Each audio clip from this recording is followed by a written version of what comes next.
البدع والأهواء، أهل البدع العقائدية وأهل البدع السياسية. نقول بيننا وبينكم السلف، بيننا وبينكم الكتب، كان فيقول البدع بيننا وبينكم. بسم الله الرحمن الرحيم. الحمد لله الذي أرسل رسوله بالهدى ودين الحق ليظهره على الدين كله وكفى بالله شهيدا. أشهد أن لا إله إلا الله وحده لا شريك له، وأشهد أن محمدا عبده ورسوله صلى الله عليه وعلى آله وسلم تسليما مزيدا لا نبي بعده.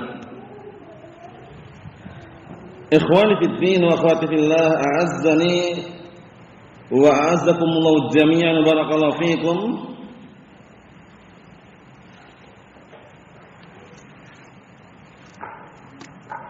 Kita masih berada pada muqaddimah atau pembukaan dari kitab Syarah Kitabul Fitan wal Hawadits yang syarah oleh Syekh Al-'Allamah Shalih Al-Fauzan asbahullah. Kita lanjutkan, barakallahu fikum. Kata beliau, Allah Jalla wa Ala ya'lamu fil azal kullama yakun, walakin hadha ilmun khas. Allah Subhanahu wa taala mengetahui perkara yang akan datang atau perkara yang terdahulu. Semua perkara yang akan terjadi Allah telah mengetahui. Walakin hadza ilmun khas, tapi ini ilmu yang khusus. Al-ilmul 'am hadza fil azal. Sahih. Adapun ilmunya Allah taala yang sifatnya umum, itu sejak dahulu memiliki. Maksudnya Allah taala itu memiliki sifat ilmu sejak dahulu sampai nanti akhir zaman, sampai nanti enggak ada batasannya. Bisa dipahami? Nah, azalan wa abadan. Maksudnya sejak dahulu dan hingga nanti Allah Taala tetap disifati dengan sifat al-ilm. Bisa dipahami ya? Beda dengan manusia.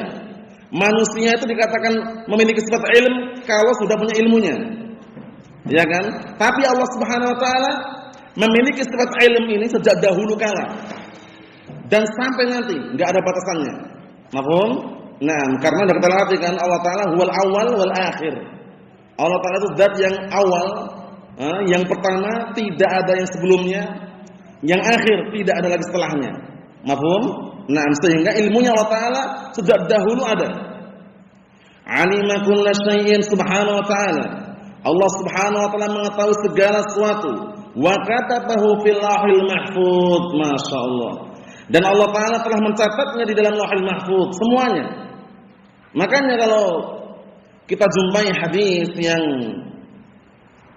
seseorang ketika masih berada di perut ibunya di saat usia 120 hari, barakallahu fi, kemudian diperintahkan malaikat untuk mencatat rezekinya, ajalnya, kemudian kematiannya kapan, dia termasuk orang sengsara, orang bahagia, itu semuanya rinciannya diambil dari kitab Lauhul Mahfuz. Mafhum? Jadi yang tercatat dalam Lauhul Mahfuz itu sudah mendahului. Bisa dipahami? Rincian-rincian yang ada dalam hadis mengenai malaikat diperintahkan untuk mencatat ini dan itu semuanya rinciannya diambil dari kitab yang asalnya, yaitu Lauhul Mahfuz. Mafhum? Naam. Jadi jangan sampai salah paham, berarti kitab ada dua, kita katakan satu aja. Lauhul Mahfuz, catatan semua tragedi, semua kejadian. Mafhum? Naam. Wa innama hadza ilmun 'inda wuqu'is syai'. Akan tapi yang dimaksud di sini adalah mengetahui di saat terjadi sesuatu. Maksudnya Allah Taala mengetahui perkara yang telah terjadi jelas, yang sedang terjadi jelas, yang akan terjadi tahu, dan perkara yang tidak akan terjadi kalau seandainya terjadi tahu bagaimana terjadinya. Jadi memang menyeluruh ya. Naam. Ya'lamu subhanahu wa ta'ala wuqu'ahu fi waqtih wa ya'lamu nata'ijahu. Masyaallah, lihat ini. Pengetahuan Allah Ta'ala sangat luas sekali. Allah Subhanahu wa ta'ala mengetahui terjadi sesuatu pada waktunya. Waktu ini terjadi apa? Nah, barakallahu fiik, misalkan musim kemarau. Waktu itu terjadi musim hujan. Waktu ini musim gugur. Tahu semuanya. Dan juga tahu juga apa? Mengetahui hasilnya. Kalau misalkan sekarang ditakdirkan kemarau panjang, bagaimana akibatnya? Tahu Allah Subhanahu wa taala. Ya kan? Nah, biasanya manusia itu tahu, mengetahui hasil dan akibatnya itu setelah terjadi biasanya. Paham ya? Nah, tapi dengan tanda-tanda kadang orang bisa memprediksikan, tapi memastikan enggak bisa. Yang bisa memastikan hanya Allah Subhanahu wa taala. Falau tarakan nasu min ghani ibtila'il imtihan, penting ini. Kalau seandainya manusia ditinggalkan, falau turikan nasu min ghani ibtila'in wa imtihan. Kalau seandainya manusia ditinggalkan tanpa diuji, tanpa dikasih cobaan, lastabahal mu'min wal munafiq was-shadiq wal kadhib sahih. Niscaya akan tersamarkan antara orang mukmin dengan orang munafik. Bedanya apa gitu loh? Orang yang jujur dengan orang dusta. Enggak ada bedanya kan kalau enggak dikasih ujian. Dengan adanya ujian itu untuk apa? Untuk menyaring, tamhis, disaring mana yang kokoh, mana yang tidak. Mana yang di atas sunnah, mana yang di atas bid'ahan. Mana yang dia itu setia dan keimanannya, mana yang dia terjerumus dalam kemunafikan, kan itu. Dengan adanya ujian tadi. Makanya teori itu, mempelajari ilmu Al-Qur'an Sunnah itu memang penting memang, tapi prakteknya itu jauh lebih penting lagi. Paham ya? Teori sering kita dengar, sabar. Kalau ada ujian sabar. Jangan pernah mengeluh ketika menghadapi ujian. Itu teori semuanya. Untuk prakteknya harus kembali ke kita. Paham ya? Ujian manusia itu berbeda-beda. Apa kata Rasulullah SAW? Yubtalal mar'u ala qadri dinih. Seseorang itu diuji sesuai dengan kadar kekuatan agamanya itu.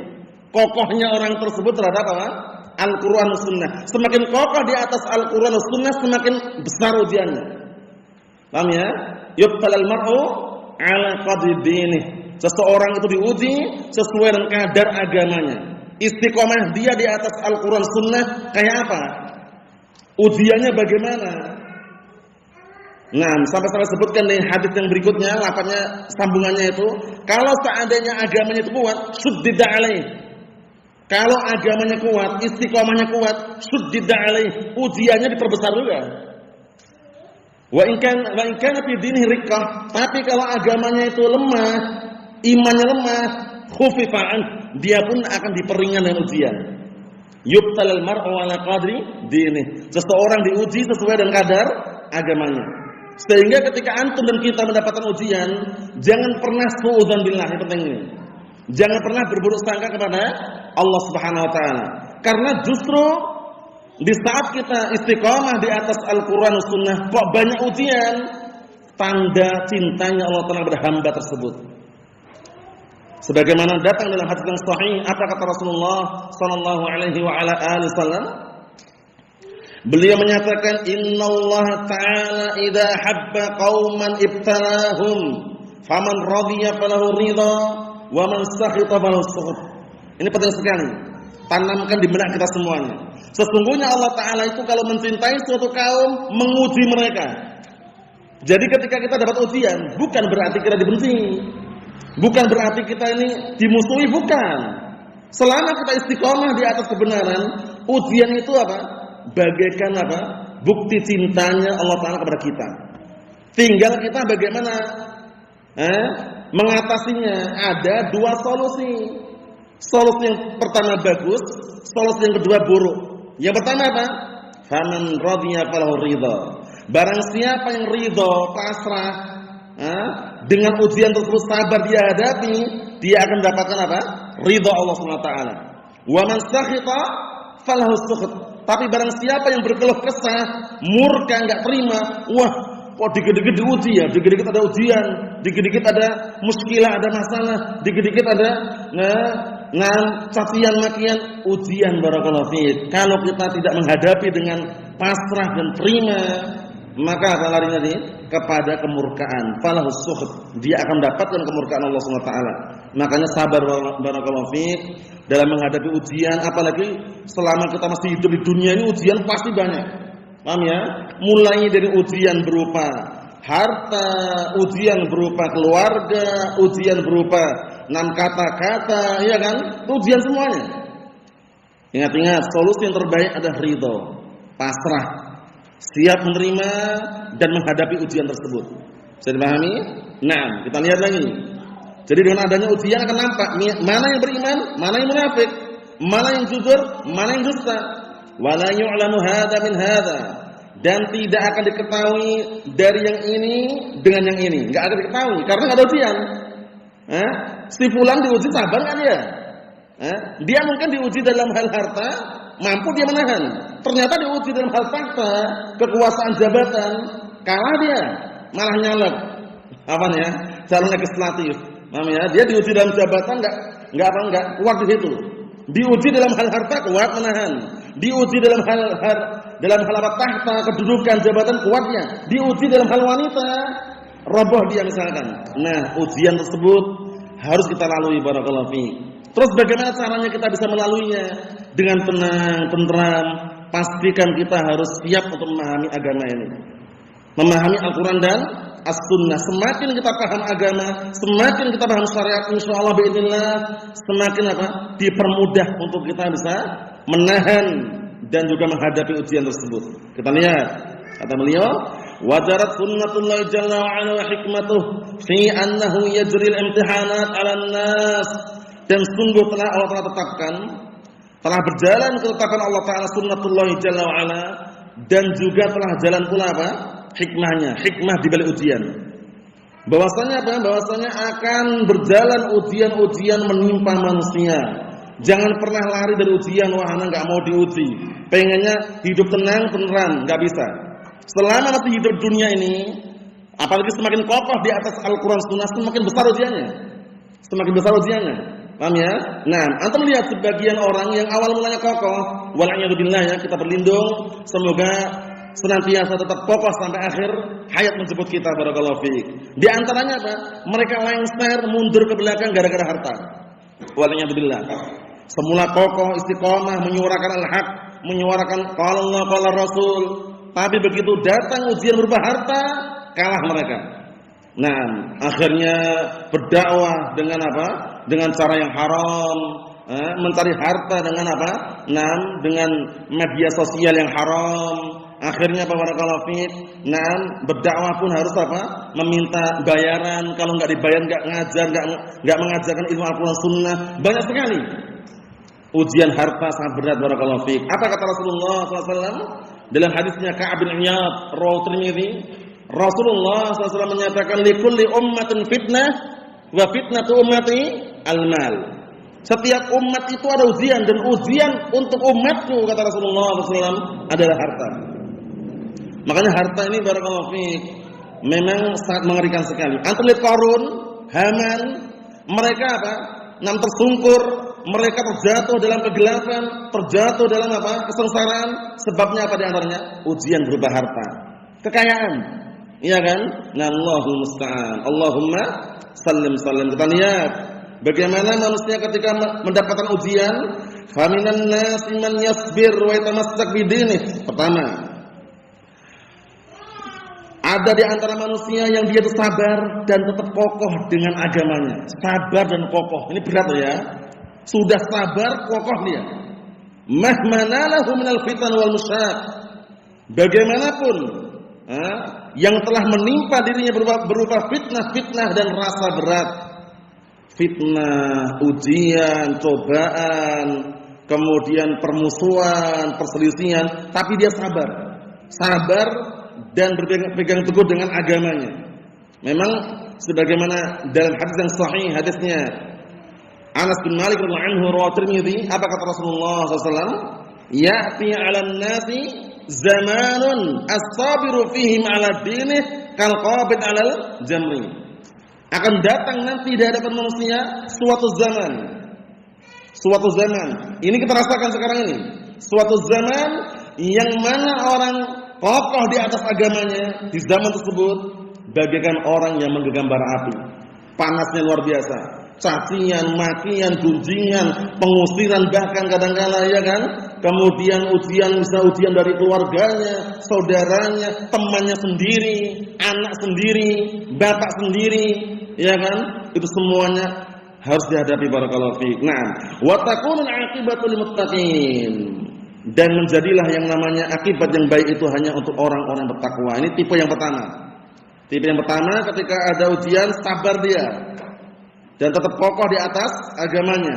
Inilah yang disebutkan oleh Imam Al-Mujaddid Asy-Syaikh Muhammad bin Abdul Wahhab rahimatullah alaih di dalam awal-awal atau muqaddimah Al-Qawaidul Arba'. Ingat ya antum? Di sana disebutkan bahwasanya ada 3 kunci. 3 kunci ini tanda orang yang bahagia. Apa 3 kunci tersebut? Idza tuliya sabara. Kalau diuji sabar dia. Tidak berkeluh kesah, tidak ngomel-ngomel, tidak diumbar di medsos, tidak curhat di status. Wah, sulit sekarang mencari makanan nih, sulit sekarang ekonominya. Itu enggak perlu di status. Paham ya? Kalau mengeluh kepada Allah Taala, status itu enggak bisa berbuat apa-apa. Paham ya? Ingat ya? Nah, sedikit sulit ekonominya, posting status. Kemudian memfoto apa? Nah, barakallahu fiik, pakaian yang sobek-sobek misalkan enggak perlu. Allahul musta'an. Kalau ingin curhat langsung kepada Allah Subhanahu wa taala. Wa anibu ilallah, dan kembalilah kalian semuanya kepada Allah Subhanahu wa taala. Paham ya? Seperti itu. Kita lihat barakallahu fiik. Yang kedua, tadi pertama idzatul yasabar, yang kedua adalah wa idza u'tiya syakara. Kalau dikasih bersyukur. Ini yang kedua. Allah Taala berikan kepada orang tersebut kenikmatan walaupun sekecil apapun dia syukuri. Paham ya? Karena kalau sesuatu yang sedikit dia syukuri, itu rasanya nikmat. Beda dengan sesuatu yang banyak tapi dia enggak bersyukur, kurang terus. Sahih itu. Paham ya? Jadi ketika antum bekerja mencari ma'isyah, ya kan? Nah, barakallahu fiik, jual beli online atau offline atau yang semisalnya, intinya mencari ma'isyah lah. Ternyata dapatnya sedikit, syukuri. Sedikit itu disyukuri. Karena sedikit itu barakallahu fiik kalau disyukuri rasanya nikmat. Beda halnya dengan yang banyak tapi dia tidak bersyukur, rasanya kurang terus. Mafhum? Yang ketiga, wa idza adnaba istaghfara. Apabila dia berbuat dosa, segera istighfar. Apa kata Asy-Syaikh Muhammad bin Abdul Wahhab? Fa inna haula'i tsalas unwanus sa'adah. Masyaallah. Sesungguhnya 3 perkara tersebut tanda-tanda kebahagiaan. Masyaallah. Jika diuji, sabar. Jika diberi, bersyukur. Jika berdosa, segera istighfar. Masya Allah, itu kunci kebahagiaan dunia dan akhirat. Tipe yang kedua. Tipe yang pertama tadi sabar dan istiqomah. Yang kedua, wa minan nasi man yanharif 'indal fitan 'an dinih sahih. Ini penting sekali ini. Di antara manusia ada yang justru menyeleweng, menyimpang ketika datang fitnah-fitnah. Paham ya? Ketika datang ujian-ujian terhadap agamanya, dia menyimpang, berpaling dari al-haq, mundur ke belakang, banting setir. Nah, barakallahu fiik, ketika datang ujian, nah ini tipe yang kedua berbahaya sekali. Sabar barakallahu fiik. Memang kalau kita toleh orang-orang yang mencari dunia itu, masya Allah, memang asiknya luar biasa memang. Hartanya melimpah, ada yang miliarder, jutawan. Kalau kita nengok ke mereka, enggak akan pernah puas. Paham ya? Tapi kalau kita nengok yang di bawah, terdorong untuk bersyukur, itu yang penting. Paham ya? Jadi kalau untuk masalah harta dunia, tengoklah orang di bawah kita. Yang di bawah kita itu kan masih banyak yang lebih membutuhkan gitu loh. Masih banyak yang mereka itu kurang. Tapi kalau masalah harta dunia, lihat yang di atas kita, enggak pernah puas. Sudah punya Pajero, pengennya apa? Fortuner. Sudah punya Fortuner, pengennya Alphard, apa ya? Barakallahu fiik. Sudah punya mobil, pengen helikopter, ya kan? Terus dia mencari dan mencari. Tapi kalau kita lihat orang di bawah kita dalam masalah dunia, terdorong bersyukur. Alhamdulillah, kita walaupun sederhana seperti ini, ternyata masih ada orang yang lebih kurang daripada kita. Ekonominya di bawah kita, terdorong bersyukur itu ya. Tapi kalau masalah akhirat, masalah ilmu, jangan pernah lihat yang di bawah kita. Masalah akhirat, ilmu lihatnya di atas kita. Ternyata kita enggak ada apa-apanya.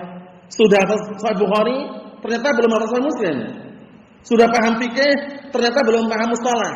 Setelah paham mustalah, ternyata belum paham faraid misalkan. Jadi ilmu itu kurang terus. Terdorong termotivasi untuk kita pengen belajar terus. Itu kalau dalam masalah akhirat dan agama. Mafhum?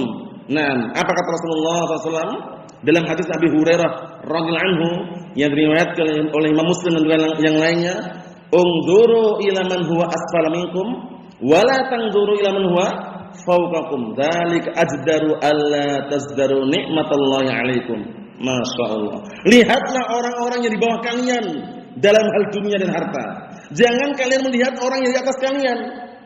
Apa tujuannya? Yang demikian itu lebih pantas agar kalian tidak meremehkan kenikmatan yang Allah berikan kepada kalian. Lihat. Nah, menunjukkan bahwasanya apa? Kita harus sadar diri, sadar juga posisi diri kita adalah hamba Allah Subhanahu wa taala yang senantiasa untuk apa? Nah, terus berusaha mencari ridha Allah, terus berusaha mencari apa? Nah, pahala dari Allah Subhanahu wa taala. Posisi kita sedang berjuang, sabar.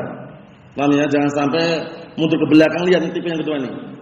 Di antara manusia ada yang harif, melenceng, menyeleweng, endal fitan ketika datang fitnah. Terus bagaimana yang paling bagus ketika datang fitnah ujian tersebut barakallahu fi? Innas sa'ida laman junnibal fitan. Innas sa'ida laman junnibal fitan. Innas sa'ida laman junnibal fitan. Sesungguhnya orang yang bahagia orang yang dijauhkan dari fitnah. Bagaimana bisa dijauhkan dari fitnah? Kalau dia memiliki ilmu Al-Quran dan As-Sunnah, dia akan dijauhkan dari fitnah. Oh, ini fitnah tinggalkan, selesai. Ini syirik, campakkan, selesai. Ya kan? Ini sunnah, tegakkan, selesai. Karena ada ilmu. Tapi kalau ilmu tidak punya, hanya mengandalkan hawa nafsu dan logika, dia akan termakan fitnah. Dia akan termakan fitnah. Ujian dia tidak bisa menahan. Kita lihat, li'annahu minal awwal lam yakun 'ala asasis sahih. Kata beliau lihat ini. Dikarenakan dia sejak di awal permulaan tidak di atas fondasi yang benar.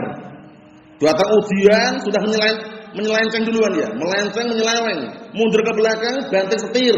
Apa nih ya? Nah, barakallahu fi Allahul musta'an.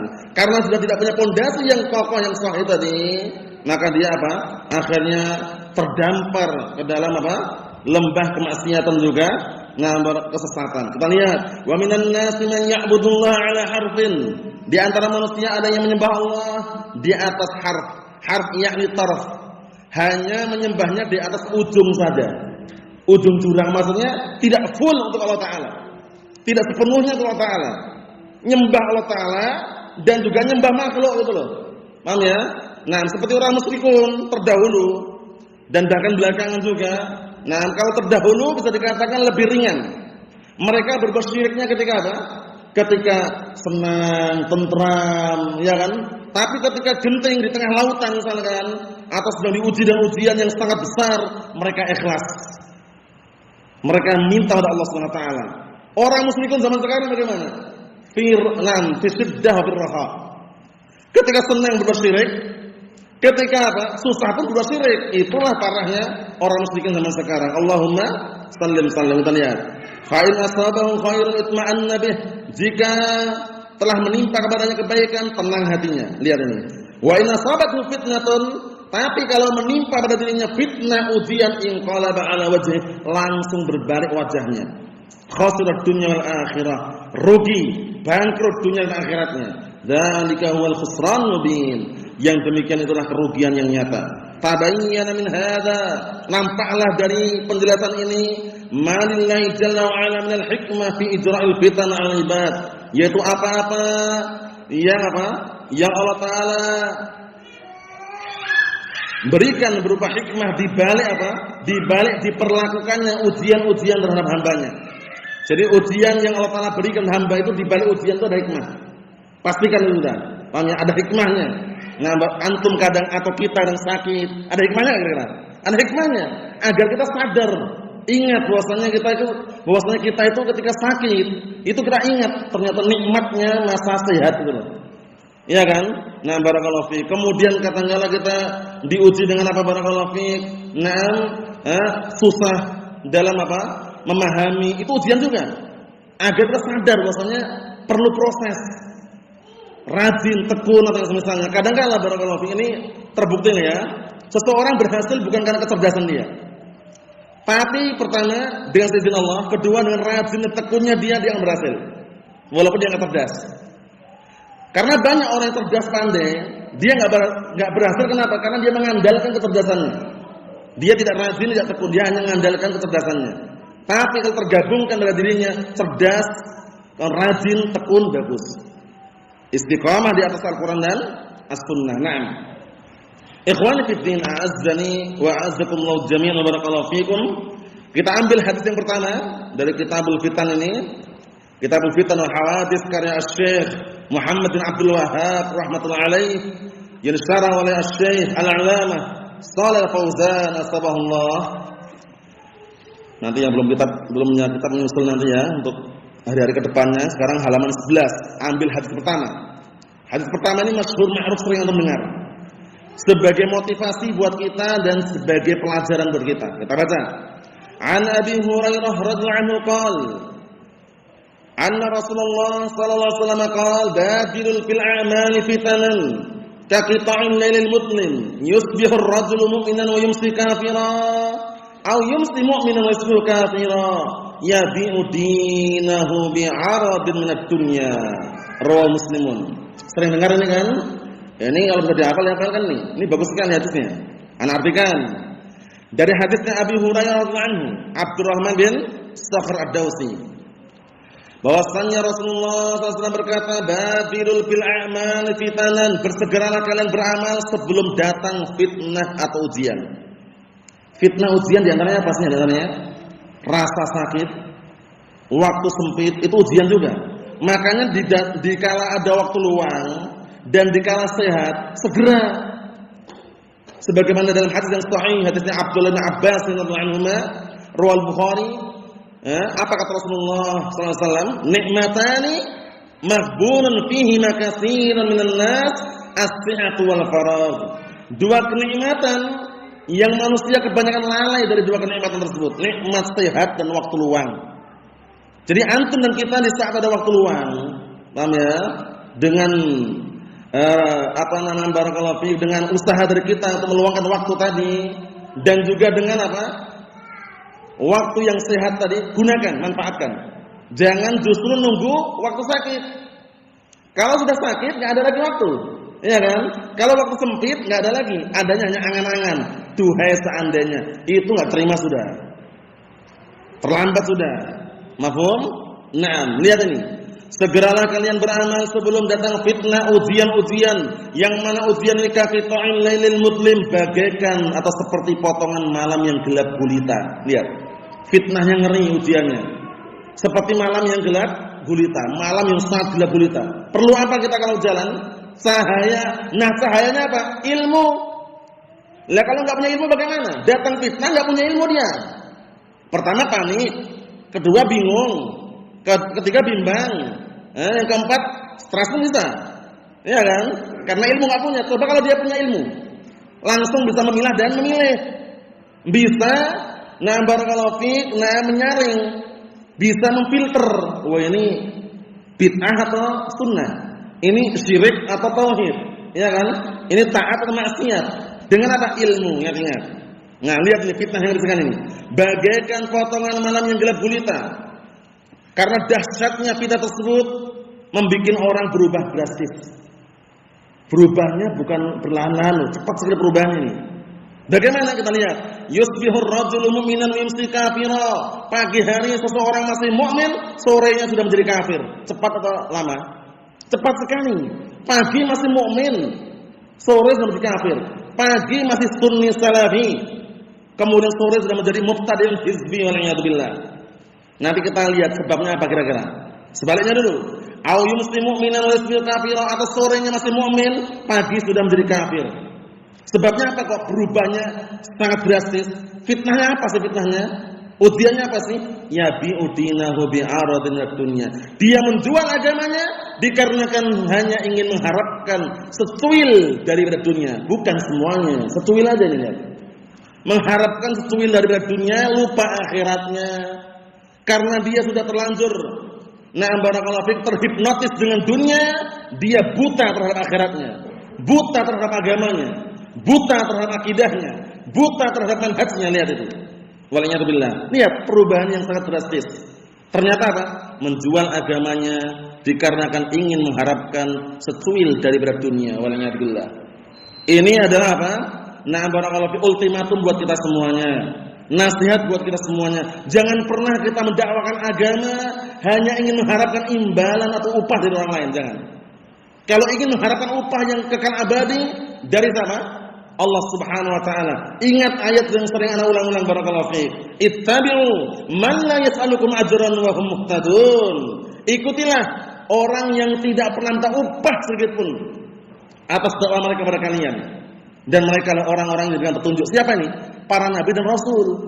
Berdakwah murni, mendakwakan Al-Qur'an dan As-Sunnah, mendakwakan agama yang benar, mendakwakan syariat yang benar, tidak mengharapkan imbalan wala pujian wala sanjungan dari manusia. Ayat yang berikutnya, wa ma as'alukum 'alaihi min ajrin in ajriya illa 'ala rabbil alamin. Allah telah mengisahkan bagaimana dakwahnya para nabi dan rasul, wa ma as'alukum 'alaihi min ajrin in ajriya illa 'ala rabbil alamin. Aku tidak pernah minta upah sedikit pun kepada kalian atas dakwahku yang ku dakwahkan kepada kalian, melainkan upahku siapa yang tanggung? Rabb semesta alam. Daud alaihissalam kana ya'kul min amali yadih. Daud alaihissalam nabi. Bayangkan itu. Nabi Daud alaihissalam beliau makan dari hasil kerjanya sendiri. Bukan dari hasil minta-minta. Bukan hasil open donasi. Bukan hasil penggalangan dana. Bukan hasil dari apa? Nyodorkan proposal. Bukan hasil dari apa barakallahu fiik. Mengemis atas nama dakwah. Allahul musta'an. Sabar barakallahu fiik. Yang jelas semakin orang itu kokoh di atas Al-Qur'an dan Sunnah, semakin berat dan besar ujiannya. Lihat ini barakallahu fiik, perubahan yang sangat drastis. Pagi masih mukmin, sore sudah menjadi kafir. Sore masih mukmin, pagi sudah menjadi kafir. Sebabnya apa? Menjual agamanya. Kalau ngajar di tempat antum berapa gajinya? Oh, tempat kami gratis enggak digaji. Kalau gitu enggak bisa. Akhirnya apa? Tawar menawar gitu loh. Mau ngajarkan agama tawar menawar. Oh, kalau tempat kami SDIT tempat kami itu kalau ngajar ustadznya itu gurunya itu sebulan bisa 5 juta. Wah, masuk katanya. Allahul musta'an. Janganlah, itu enggak benar. Itu tidak benar barakallahu fiik. Terus bagaimana? Kalau mengajarkan ilmu agama kasih gratis. Paham ya? Nah, barakallahu fiik. Biarkan Allah Taala yang akan balasnya. Allah Subhanahu wa taala membalas kebaikan orang yang mendakwahkan ilmu agama karena murni mengharapkan wajah Allah dengan balasan yang lebih besar. Dan datang secara tiba-tiba, tidak disangka-sangka. Bisa melalui si fulan si alan, bisa langsung dia rasakan berupa ketenangan hati, ketentraman jiwa, iya kan? Karena orang kalau mengajarkan ilmu Al-Qur'an Sunnah itu enggak mengharapkan dari imbal orang lain, itu tenang. Tenang jiwanya, tentram hatinya. Karena dia enggak gelisah. Tapi kalau orang mengajarkan ilmu mengharapkan gaji dan bayaran manusia, yang datang sedikit enggak mau ngajar. Gelisahnya, panik dia, datang 3 orang ya. 3 orang ini masih 300. Allah musta'an. Minimalnya 30 orang lah. 30 orang atau orang 100 lumayan. Setiap sepekan sekali pertemuan, ya kan? Pertemuan taklim kajian, 1 orang 100.000, kalau 30 orang berapa sudah? 3 juta kan? Kipas-kipas. Allahumma musta'an. Dia enggak mau kerja, pengennya dimanja, ya kan? Kalau enggak dibayar enggak ngajar, itu bukan termasuk ciri khas dakwah Ahlussunnah wal Jamaah. Sabar barakallahu fiik. Siap memegang risiko yang besar, siap berjuang, siap prihatin, perih-perih di batin. Allahul musta'an. Sabar, pahit memang. Tapi insyaallah di balik rasa pahit itu ada rasa manis yang tersembunyi. Nah, kita lihat sini. Qala Asy-Syaikh Shalal Fauzan astagfirullah. Bagus sekali hadisnya ya. Kalau bisa dihafal sering muncul nih. Sebagai motivasi untuk kita semuanya. Ternyata sebabnya kenapa sih kok banyak bergelimpangan, berubah drastis? Ternyata apa? Menjual manhajnya, akidahnya, agamanya gara-gara dunia. Allahul musta'an. Ujung-ujungnya duit, UUD. Allahul musta'an. Kita lihat di sini. Qala Asy-Syaikh Shalal Fauzan astagfirullah. Qala sallallahu alaihi wasallam badiru bil amal ay la tuakhirul a'mal salihah, ya kan? Jangan kalian menunda-nunda amal saleh. Segera Kalau dia belum bisa bersedekah, belum bisa berinfak, belum bisa memberi, paling minimalnya jangan minta. Kalau dia sudah punya kelebihan harta, sudah mampu bersedekah, berinfak, silakan sedekah, silakan infak tanpa diminta. Itu kaidah itu. Ketika dia belum mampu memberi, dia memerlukan harta, paham ya? Dia minim ekonominya, sabar, jangan pernah minta. Di saat dia kelebihan harta, hartanya lebih, dia mampu bersedekah, mampu memberi, silakan memberi tanpa diminta. Paham ya? Karena kaidah kalau enggak diminta enggak ngasih, itu kaidah batilah. Nunggu diminta dulu. Yang akhirnya apa? Menggores niatnya. Wah, kalau enggak diminta enggak ngasih. Diminta dulu baru ngasih, tergores. Yang paling bagus adalah inisiatif kesadaran diri. Mafhum? Nah, kita lihat. Bal badiru biha, bahkan bersegera kalian dengan amalan saleh. Li'annakum la tadruna ma yu'ridu lakum. Dikarenakan kalian tidak tahu apa yang akan menghadang kalian. Enggak tahu kan kita? Nah, kalau kita enggak segera beramal ternyata apa? Sakit. Ternyata apa? Waktu sempit. Ternyata enggak ada kesempatan lagi. Makanya ada ungkapan dari beberapa orang atau mungkin sering dengar ya, ungkapan bahasa Indonesia itu ya. Kadang-kala kesempatan itu tidak terulang dua kali. Ya kan? Kesempatan mungkin kadang-kala tidak terulang dua kali gitu loh. Paham ya? Kalau sekali, nah sekali itu manfaatkan. Nah, di saat kita masih memiliki kekuatan, kesehatan, waktu luang, bismillah. Nah, jangan pernah terlepas dari majelis ilmu. Jangan pernah menjauh dari kajian Al-Qur'an dan As-Sunnah dimanapun antum berada. Ketika antum sedang mudik, safar atau semisalnya, di sana ada yang mengajarkan ilmu Al-Qur'an dan Sunnah. Pengajarnya kokoh di atas Al-Qur'an Sunnah, ucapannya, amalannya, keyakinannya, bismillah, belajar. Paham ya? Nah, barakallahu fi seperti itu. Dan jangan pernah menginjak majelisnya ahlul bidah wad dhalal. Jangan pernah menginjak majelisnya orang-orang hizbiyin yang mereka menebar syubhat dan fitnah dengan cara yang sangat apa? Sangat licik yang mereka sembunyikan di balik apa? Di balik kajian-kajian mereka. Allahul musta'an. Allahumma sallim. Karena ilmu ini adalah apa? Agama. Berkata Imam Muhammad bin Sirin rahmatullahi alaihi menukilkan dalam muqaddimah Sahih Muslim, apa kata beliau? Inna hadzal ilma dinun fanzuru amman ta'khuduna dinakum. Sesungguhnya ilmu ini adalah agama. Lihatlah dari mana kalian mengambil ilmu agama kalian. Dilihat dari Ahlus Sunnah, ambil agamanya, ambil ilmunya. Dilihat dari Ahlul bidah atau Ahlul bid'ah, tinggalkan. Seperti itu. Boleh enggak kalau belajar bahasa Arab saja marang hizbiyin? Jangan. Mau bahasa Arab atau mau belajar usul, mustalah, nahwu, sharaf bersama Ahlus Sunnah wal Jamaah. Al barakatu ma'as sunnah. Keberkahan itu bersama as-sunnah. Mafhum? Karena alasan dia ingin belajar bahasa Arab aja. Belajar bahasa Arab sama orang-orang hizbiyin kan kita enggak muji mereka. Awalnya enggak muji, lama-lama muji. Oh, ternyata gurunya Masya Allah ya, pandai jelaskan dia. Sekali duduk langsung paham nahwu dari Ustaz Fulan bin Alan. Ya, pengajar di mana? Di pondok hizbiyin sana. Akhirnya muji kan? Awal mulanya dia enggak memuji. Itulah yang namanya efek samping daripada apa? Nah, barakallahu belajar dengan orang-orang hizbiyun. Belajar dengan Ahlus Sunnah ala kadarnya. Barakallahu fiik sesuai dengan kemampuan yang Allah berikan kepada mereka, keberkahan bersama as-sunnah. Kita lihat. Wala yu'ajjil insanu al-amal as-salih bal yubadir ilaihi sahih. Jangan pernah seorang menunda amalan saleh, bahkan segera beramal. Nah, karena usia kita tidak tahu sampai kapan. Kita semua sudah paham, sering mendengar usia umat Nabi Muhammad SAW itu berkisar antara berapa? 60 sampai 70 saja. Kalaupun ada yang lebih dari 70, sedikit. Apa kata Rasulullah alaihi salatu wasallam? A'maru ummati ma baina 60 ila 70. Wa aqalluhum man yajuzu dzalik. Usia umatku berkisar antara 60 sampai 70 saja. Sedikit sekali yang melebihi daripada 70. Usia kita sekarang sudah berapa? Ada di antara antum sudah 40 ke atas, ada yang 30 ke atas, ya kan? Nah, maksudnya apa? Janganlah kita menunda amalan saleh ini.